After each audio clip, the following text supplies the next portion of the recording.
সব মানুহ পৃথিৱীত অহাৰ কিবা নহয় কিবা উদ্দেশ্য থাকে।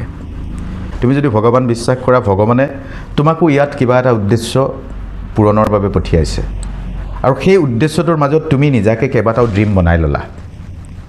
তোমাৰ নিজা নিজা এনেকুৱা ড্ৰিম, মই অমুক কৰিম তমুক কৰিম, কিন্তু এইফালে গডছ প্লেন মতে তুমি এক্ট কৰাই নাই। গতিকে তুমি ড্ৰিমত উপনীত হ'ব পৰা নাই। সেইটো কৰিবলৈ হ'লে মই ভাবোঁ যে প্ৰত্যেক বস্তুৰে, প্ৰত্যেকটো প্ৰাপ্তিৰে এটা নিৰ্দিষ্ট সময় আছে। তুমি যিটো বিচাৰিছা সেইটো নাপাব পাৰা, কিন্তু তুমি নিবিচৰাকৈ যিমানবোৰ পাইছা, যিমানবোৰ ভগৱানে দিছে, সেইখিনি কিন্তু আমি নাভাবোঁ, আৰু সেইখিনি নাভাবোঁ কাৰণেই আমি দুখত থাকোঁ, আমি হতাশাত থাকোঁ।